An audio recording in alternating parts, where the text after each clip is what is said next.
Welcome to Royal Rebounds TV with Calvin and Barry. Just two crazy fans of the Sacramento Kings, and they sharing their opinion. So be sure that you subscribe. It's for the fans, by the fans. Whether you chilling on the couch or wilding in the stand. For laid back conversations about the Kings, subscribe here. Staying down until we come up thinking this gonna be our year. We're here drinking beer, talking about the Kings. Be sure you subscribe so you can hear that bell ring. Yeah. What's up, Kings fans? Welcome back to Royal Rebounds, a Sacramento Kings YouTube channel for fans by fans. The Kings lose tonight 131-115 to the New York Knicks, and Julius Randle scores more than De'Aaron Fox and Domantas Sabonis combined. If you're watching on YouTube, please make sure to smash that like button, and if you would like to join the Royal family with Calvin, Vinny, and I, hit that subscribe button before the shot clock expires. Right, your very own Sacramento Kings paper bags will be available on the Royal Rebounds website soon. Go Sacs. If you're listening via your favorite podcast platform, we would appreciate a 5-star rating. And if you would like to be a part of the show, you can always join us live after every game on YouTube. We'll be right back with your Kings Nightcap.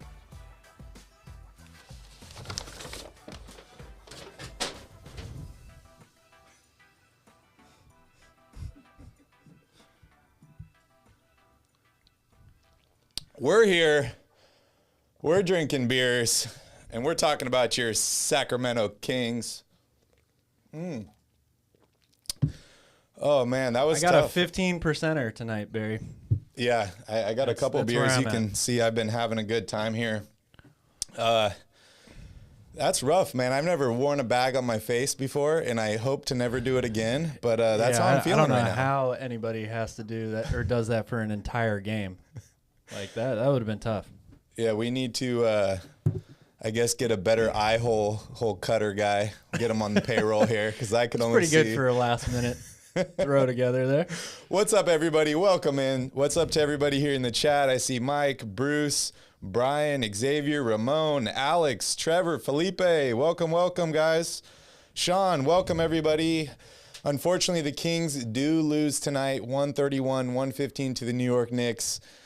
Calvin, I don't know if I'm more mad at the Kings or if I'm mad at myself for thinking that the Kings actually had a chance in this game. I'm with you. I didn't think they had a chance. I thought this game was over at halftime. I really did. And it was over, just not the way that I expected it to be. Yeah, ridiculous game. And, just to give you a little insight here as to coming into this game, the Knicks were 4-17 in their last 21 games. They've been playing absolutely horrible. Yep. They lost a buzzer beater to the Suns on Friday. Then they end up beating the Clippers. And then they end up beating the Kings tonight, fueled by some amazing three-point shooting in the second half. And they just outscored the Kings. Yeah, I mean, to some degree, what are you going to do, right? Julius Randle is shooting like 20-something% from three on the season. Shot at 41% from three last year. But this year, he's just been all over the map shooting-wise. He couldn't miss in that second half.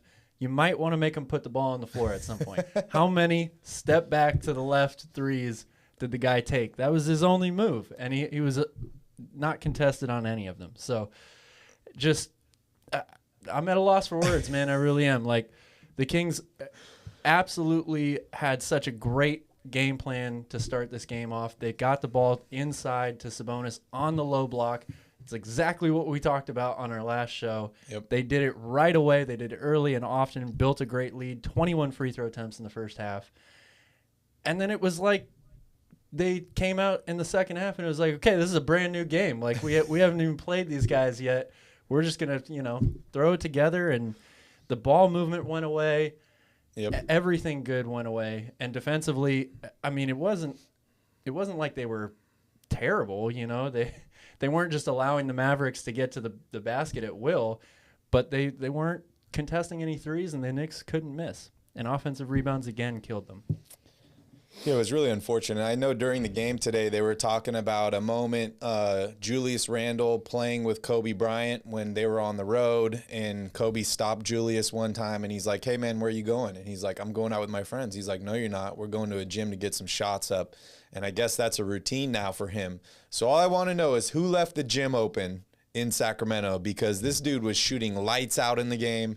It's who left the gym open in Phoenix or in L.A. that let him get to this point in Sacramento. Yeah, I'm seeing a lot of hate here for Coach Gentry in the chat. I'm so mixed on this subject because I feel like, yes, a better coach could do better and it would reflect in these wins. But, I mean, it's not really his fault at this point, right? Like, he was put in such a bad position. And we'll talk about that here a little bit later. But, you know, De'Aaron Fox was coming off of a career-high 44 points, tied a career high in the last game. I think 24 points tonight for him. The Kings just finished up a 5-game road trip. They went 2-3. They had some home cooking. They started out really hot in this game, 12-2 start. I saw a bunch of different runs. The Kings were up by like 21 at one point in this game. And like I texted you, when they were up 21, I was saying to myself, no way. Is this happening again? Is it happening again? I don't know why. I just had that feeling. If you guys want to blame me for jinxing them, that's totally cool. I'll take all the responsibility. But it's just unfortunate, man. It really is. It's more than unfortunate. I don't know how many times it's happened in NBA history that a team blows 3 consecutive 17-point or more leads. Yeah. And at halftime. How many times has that ever happened? I mean, you look at halftime, you got Julius Randle with 3 fouls, Mitchell Robinson with 3 fouls. He ends up not even returning the game, said he was out with an illness for the second half, which hopefully this doesn't have any COVID-type impact on the Kings. The Kings are up 63-48 at halftime. And, you know, Sabonis already had a double-double. Fox was on triple-double watch. Yep. And then the Knicks just blow it open in the third. I think 44-24, they outscored the Kings in the third quarter, and then they score another 39 points in the fourth quarter. It's crazy. Like, you give up 83 points in a half. 83 points. It doesn't matter how much you're up. If you're up 40 and you give up 83 and a half, like, no lead is safe at all. No lead is safe at all. Julius Randle's a great player. He had a great game, but They had the Knicks right where they wanted them. Everybody was in foul trouble in that first half. And again, you stop going inside early on in that second half. They had an opportunity to get another 1, maybe 2 fouls on Julius Randle. And then, you know, maybe he comes back and still has a big fourth quarter, but he's not putting up a career high at that point. Career high in 3-point field goal attempts made. Yeah, shout out to Brian here. Thank you, Brian, for some more beer money as much needed. Yeah, Peja's going to need all he can get tonight. Yeah, Peja needs an IV, one of those things in Vegas. He needs a lot of different things. What's up, Fred? Good to see you here. Well, Calvin, I'm ready to look at it. Let's take a look here at the Julius Erving-sponsored box score tonight. And the only reason we're laughing is because this really does hurt inside, and that's the only way I can deal with it. It's comical at some point, right? Like, let me get this lined up for you, Vinny. There we go. Felipe misses Terrence Davis. So do I, Felipe. Yeah. I miss everybody that's not playing right now. Right? Like, never thought I'd hear those words, but it's true. De'Aaron Fox, another 40-minute game, 24 points, 6 rebounds, 7 assists, 1 steal. He had a good game overall. That first half, he was incredible, though. I sent out a tweet at halftime saying, this is the De'Aaron Fox that the Kings need. 44 points is great, but the team is so much better when he's the one initiating the offense and looking to get other guys involved. Sabonis is going to do that no matter what. Yeah. But if De'Aaron Fox is doing that as well, the Kings are a different team. Clearly, you know, from first half to second half of this game. Harrison Barnes, another very solid game from him. All these guys, you know, much better first halves, obviously, than second half. But 23 points on 7 of 11 shooting, 3 rebounds. Sabonis gets ejected there at the end of the game, but finishes with 19 points, 13 rebounds, 5 assists. That's the nicest ejection I've ever seen. He's just like, oh, and then he just walks away and just out. Yep. Yeah, I would have been pretty pissed if I was him as well, but man. More referee bad calls, man. Just more of them that we've seen. And we're not blaming any of these losses on it, but we see Gentry pick up a technical. Here's the thing. Everybody's going to say that was a bad call. Yeah. But that's what officials are looking for.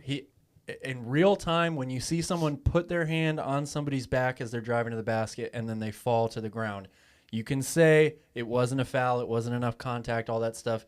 In real time, that's what these guys are looking for, so that they're going to call that every time. No, I agree with you. My problem is that it's not the same on both ends. We saw Sabonis get beat up in this game again and barely get any calls. My counter to that is going to be the Kings shot 21 free throws in the first half and the Knicks shot 9. Yep. So you knew there was going to be some evening out to that. Like that's just unfortunately that's the way it goes. I mean, it's like balls and strikes in baseball, right? Mm-hmm. They don't have a robot calling them. It's a human being calling them. So it's going to even out like that eventually. They didn't lose this game on any foul call. I don't want to. Please don't give this team that excuse. No, I'm not giving that. And we saw them release the 2-minute report from the last game, and they took back another call and said the Kings should have won this game too. Yeah. Again, I wish they wouldn't do those or make those public, but whatever. It's just frustrating. So yeah. Anyway, that's the box score. 13 points for DiVincenzo and 10 for Mitchell off the bench. Dude. Downtown Dante was in the building. He made an appearance. He was 3 for 3 from 3-point range at one point. And like every shot was right there. Even his misses. No air balls tonight. They were all very close.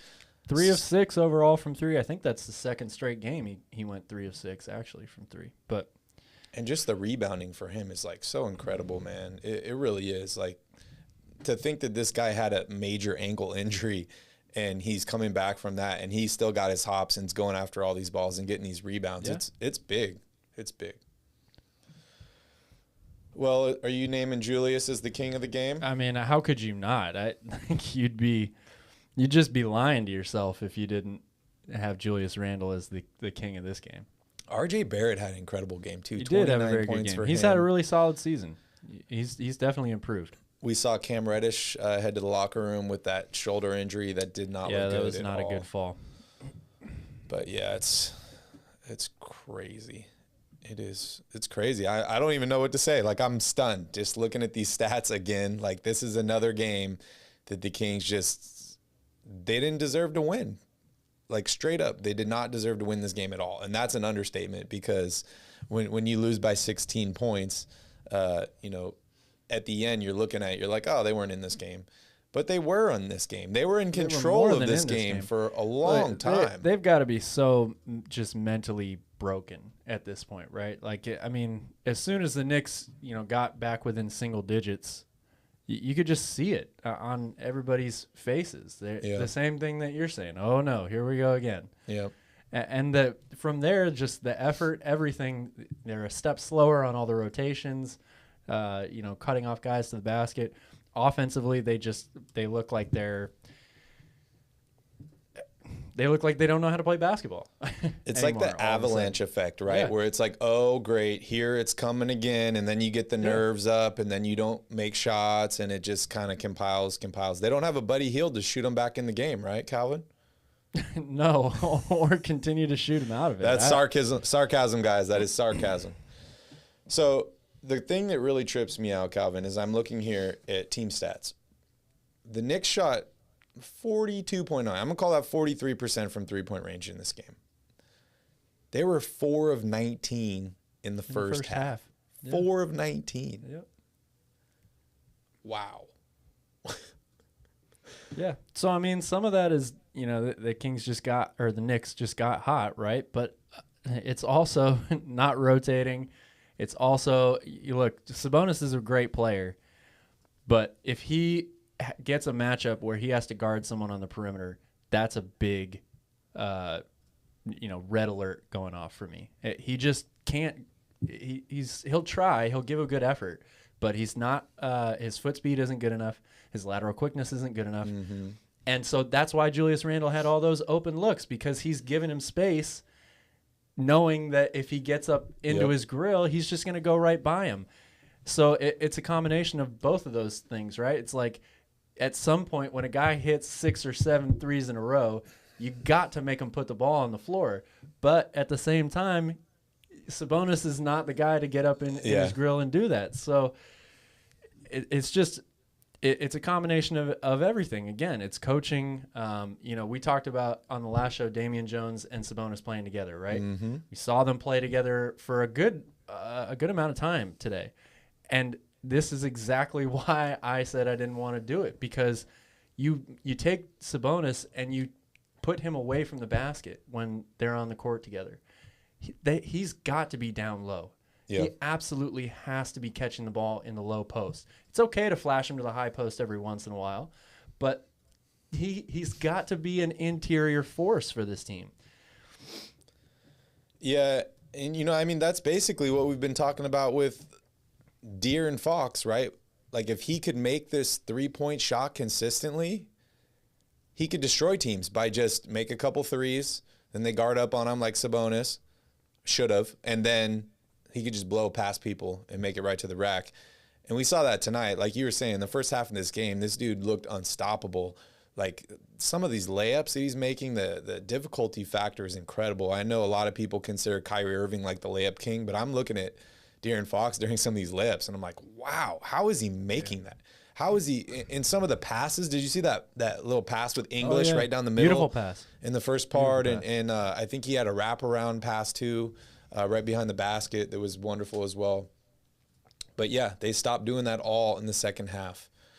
And let's jump here into your keys to the game, because I'm feeling like in the future here we need to have keys for the first and the second half. Because we might have to start doing that. We might have to. Well, key number 1 seems like a pretty obvious one now. What are you going to do with Julius Randle? But seriously, my question was, who would get the matchup, first of all, because I didn't like Sabonis on him. Trey Lyles, I don't really like Trey Lyles on him either, but Harrison Barnes, as versatile of a defender as he is, he's too small to stick with him. He can't body him up in the post. I mean, Julius Randle is just a matchup nightmare for this team. And you clearly saw that in the second half. The Kings' best defense against him was getting him into foul trouble early, and then they stopped going inside and trying to get free throws. So number 2 was rebound. You look at the rebounds, Knicks out-rebounded Sacramento by 7, but it was really the offensive boards that hurt them. 9 for the Knicks, just 4 for Sacramento.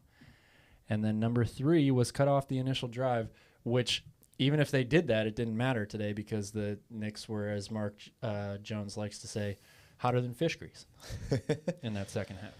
Well, talking about the free throws here, De'Aaron Fox did have 8 free throw attempts in this game. He only made 3 of those, which was unfortunate. But I was surprised. Yeah. I was looking here at the stats today. De'Aaron Fox is actually shooting career numbers this year from free throw, which is crazy because we've seen him miss. He's definitely improved. We've seen him miss a lot of them. He's still not where all of us Kings fans would like him to be, but he's getting close. This year he's been much better. What do you mean, B. Walson? Even Barry could make 30% of the threes. I don't know. Oh, damn. Shots fired. If that's a good or a bad thing. Shots fired, man. B. Walson, you should come play with us sometimes. Barry's got a shot. I got to heal up from football this weekend first. I can't even move.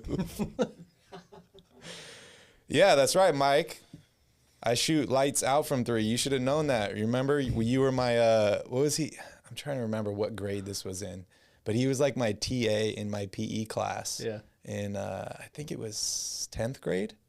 And Mike had a beard already, and he's just like, I'm like, I look like I'm 12 and you're like a grown man and you're my TA. Remember when Mike wore cornrows to one of the games? Yeah. Came out in the starting lineup for a legend. Shout out Mike Monticello for that. That was great. Badass. I actually might do cornrows pretty soon here for one of these games. There you go. I think I might start doing it for football because my hair just gets all over the place. I can't keep it under control. So I might be out there with my gold chain and my cornrows. No sticky gloves though. No sticky gloves. No, I don't play that game. But yeah, sorry guys. Back to the game here. I'd love to see De'Aaron Fox shoot the ball a little bit better from three-point range and also from the free throw line, but I got to give him credit. He's improving every year. That's good. But none of those free throws are going to make an impact on this game at all. Like the Kings just they needed a lot They would have more. made an impact in a close game for sure. But yeah, like I want to still give De'Aaron Fox a lot of credit because he's played like an all-star since the Sabonis trade, really. I mean, it hasn't been – sure, there's stuff that he could do better, but to have your franchise guy or, your second in line, whatever – I don't know if some people view Sabonis as a better player than De'Aaron Fox. I don't, personally. Yeah. Sabonis has better accolades. He's an all-star. But he plays a different position. De'Aaron Fox is a much more talented basketball player than Domantas Sabonis. But he's played amazing. I mean, he's shooting over 55% from the field, like 26 points per game. The dude has been really, really, really good as of late. So you have to give him credit where credit's due. The problem is that the team is broken. Yeah, and I actually want to do a little Fox-Sabonis check-in here in the next part of the show where we're going to break down the last 11 games because it has been 11 games so far, and the Kings are 4-7 in those games. B. Walston, I think that Monty said this was a trade to try and win now and build for the future. So hopefully he was trying to hit both of those. I don't think you can say the Kings are worse now than they were before because it's all around player. It's about the same at this point, right? 4-7. I don't know exactly where they were when they made the trade, but I want to say 15 games under 500, which is not good at all. So I mean, we're still in the same place, but we don't have to watch Buddy Chuckets. Yeah. Sass, I just want to clarify. Sabonis puts up great numbers. I agree with you. I mean, he is a very, very good player. But when I say somebody is a better basketball player, their skills, they're more talented. All guards, pick any guard in this league, he's a more talented basketball player than Domantas Sabonis is. It's just not fair, like, right? I mean, if you're 6'10", you can't do some of the things that all these smaller guys can do. Yeah, size is not a talent. Size is not a talent, but it definitely helps in basketball. And when you don't have size, you have to have more talent to make up for that. For me, I'm not looking at statistics. It's not where you rank in rebounding. It's not where you rank in anything. It's just strictly what can you do on the basketball court. De'Aaron Fox is more talented than Domantas Sabonis will ever be at basketball. Yeah, Key Kings, I feel you here. Once we started off the game hot, I knew right away what the outcome of this game was going to be. And I feel you. I was right there with you. But at the same time, I'm like, maybe they could win this game. They gave me a little bit of hope. And then they ripped my heart out again. They ripped my heart out. And that's just unfortunate, but it happens. So we got to see Damian Jones play 18 minutes off the bench. As you mentioned, Davion Mitchell, 30 minutes, 27 for DiVincenzo. More skilled and better. We got to see Josh Jackson for 4 minutes. It was a quick 4 minutes. I saw him make a shot. I saw him pick up a foul. I saw him turn over the ball. And have an assist, all in that quick little time span. Any thoughts on Josh Jackson? Because we haven't really seen him much. I think maybe 1 or 2 minutes. I know it's only 4 minutes tonight, but still, like, we haven't seen him really at all. Well, yeah, that's the thing. I mean, I don't feel like I can really give any insight into Josh Jackson because the dude just hasn't played. Like, I don't know how you could expect him to be. I don't know what you can expect from him if he's only going to play 4 minutes a game. Like, what are you going to do in that amount of time? Yeah. Yeah, B. Walston, fans will be regretting this trade for years. I mean, maybe we will, but if you want to regret everything that happens, you're going to be regretting not getting Doncic forever. You're going to be regretting every other guy that you pass on, every trade you did or you didn't do. You just got to move on, man. That's their decision. That's what they did, and you got to root for the best and see what happens. Rashawn Holmes didn't play again tonight. He did not. We saw him return in the last game. He was listed out in this game about an hour before tip-off with personal reasons. We saw him in street clothes on the bench cheering people on. I saw him give one of these guys when Fox made a layup and one. Any thoughts on this? You can mark it down. Rashawn Holmes is not going to be on this team next year. I mean, we already knew that. Did we? But do you think he's going to play through the rest of this season? We have 15 games left. I don't see why you would expect him. I don't see why you would expect him to play anymore at this point. Like, when he does play, he doesn't play very many minutes. He's not a starter anymore. It just seems like, I forget that he's on this team sometimes. Yeah, it's a bummer. I mean, if I'm a GM and I'm looking at it, why play him and hurt his trade value, right? Like, there's nothing Richaun Holmes is going to do the rest of the season that's going to improve his trade value, in my opinion. I think that it'll only hurt him. Hopefully he doesn't get poked in the eye again, because that's always a potential. He's averaging, like, one of those a game or something like that. But, yeah, it's really disappointing. Maybe they had a conversation. Monty was like, hey, Richaun, you already see the writing on the wall. We paid you just like I said I was going to do. Just play with us for the rest of the season, and then we'll facilitate some kind of deal and get you to a better location. Maybe. I don't know. Holmes is a joke this year. Yeah, I mean, it sucks, man. Richaun Holmes is not a bad player. He's not a bad guy. He just is in a bad situation right now. No, I definitely feel for Richaun. I like him as a person, as a player, all of that. But he's just incredibly dependent on the system and the team around him, right? Like, he's got to be out there with the right group of players in order for him to really be effective. Mm-hmm. He needs a pass-first point guard. Trey Lyles. I mean, if he played with De'Aaron Fox like this in the first half of the season, he'd probably look pretty sweet. Like, I mean, they'd be throwing oops to him all day, But problem is he doesn't get to play with the starters anymore. Yeah. I mean, he's had his time, and he has played well. You're right. He has played well with these starters. So same starting five again tonight, which I know you've been preaching consistency. We see it again. Only 17 minutes for Trey Lyles, which was a little surprising to me. I felt like some of these guys came in early because of the lead that the Kings had, and then they were just kind of struggling towards the second half of this game. Is there a reason you think Trey Lyles didn't get more run? I mean, 2 for 3. He made 2 threes in this game, 4 rebounds. Like, you had a decent game. Yeah, it was okay overall. I mean, again, I think that they were kind of grasping at straws there defensively towards the end. That's really what cut his minutes off. Because, I mean, he can't stay with Julius Randle on the perimeter or in the post. So then they were trying to put Sabonis on him. That didn't work. They went to that smaller lineup where they had Barnes at the power forward, tried him on Randle a couple of possessions. That didn't work. Yep. So I feel like that was probably the key right there, is that he just, in that second half, once the Knicks got going, defensively, Trey Lyles was kind of the odd man out there at the end. And that the power forward position has been,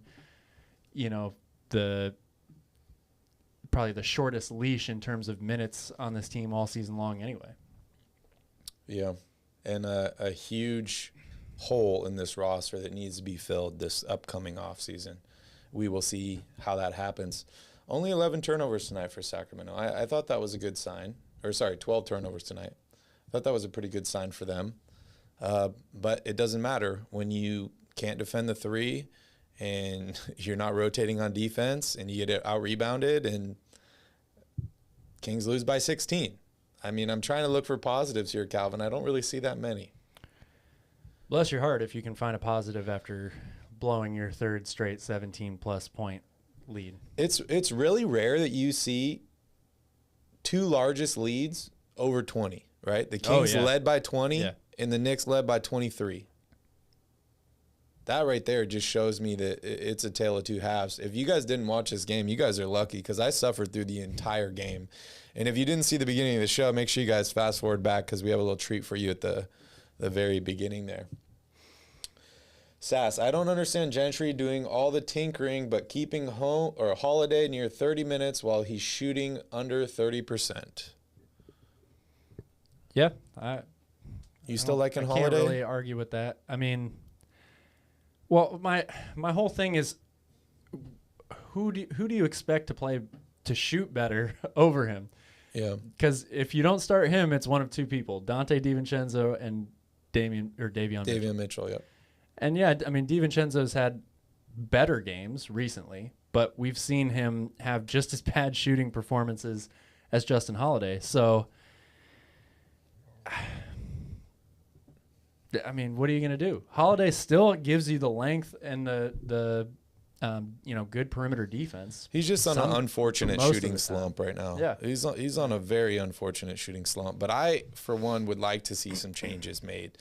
And the reason I say that is just because I don't feel like Holiday is the future at the 2. I just don't. I wouldn't be surprised if he's moved at the offseason. I wouldn't be surprised if he was on the team next year. But I don't think he's going to be on the team much longer than that. I bought the whole he's starting because him and Sabonis have chemistry, but it's been 11 games now. The Kings are falling further out of the spot. Start somebody else. Put Davion Mitchell in there. Put Dante DiVincenzo. At least one of those guys has, in my opinion, a brighter future or more chance of being on this Kings team in the future, being a starting shooting guard. So if you want to preach consistency in the starting lineup, like get one of them in there now. Yeah. And I want to see what they have for the rest of the season, especially DiVincenzo, because I got to pay him. That's true. I mean, I still think you're getting to see a lot of DiVincenzo. Like, the Yeah. guy's playing in the closing lineup. How many minutes do you have tonight? 27? I mean, it's only 1 minute less than Holiday. So he's basically playing starters minutes already. Yeah. I just think that there's a big confidence booster when you're a starter. I just think it's a different feel when you're a starter. We saw all the drama with Carmelo, right? It really depends, man. It's all about the player. I mean, I don't like to use myself as a comparison because I'm not an NBA player, but I did play for a while, and I went through the same thing. I was a starter, and then I got moved to the bench, and it's all about how you focus your attitude towards it. I had some of my best games of my entire career coming off the bench. So yeah, I get what you're saying, that there, when you get moved into the starting lineup, it is like a vote of confidence from your coach or whatever. But by the time you make it to the pros, if you're playing late in the fourth quarter, it shouldn't matter to you at that point whether you're a starter or not. You should have the confidence you need from your coach. Yeah, we've seen players say that. Fred, you like that? We were doing our best Marvin Bagley impression to start off. Ooh, that was good. That was a good one right there. All right, I'm done talking about this game, Calvin. I feel like I'm going to cry here. But we got a ton more to talk about. So I think we're going to take a quick break here. Did anybody watch any of those games yesterday? I missed yesterday. The Sunday games were incredible. Yeah. It was such a good slate of games. That Celtics Nets I game did catch that one. Was amazing. And Tatum. I mean, I would much rather do a whole show about just those games because they were all incredible. That Nuggets game went to overtime. Did anybody see Jokic's stat line last night? No, I missed that. Triple-double? I'm going to find it for you because it was incredible. Yeah, a 40-point triple-double, and he shot like over 50% from the field. It was crazy. That's crazy. Well, Fred, thank you so much. We appreciate the super chat. And to anybody else out there, if you'd like to buy us a beer, make us feel a little bit better, hit us up down below in the super chat. Thank you, Fred. Well, if you need a break, here is your chance. We're going to take a quick one here, and when we come back, we're going to dive a little bit deeper into your Sacramento Kings with Around the Crown.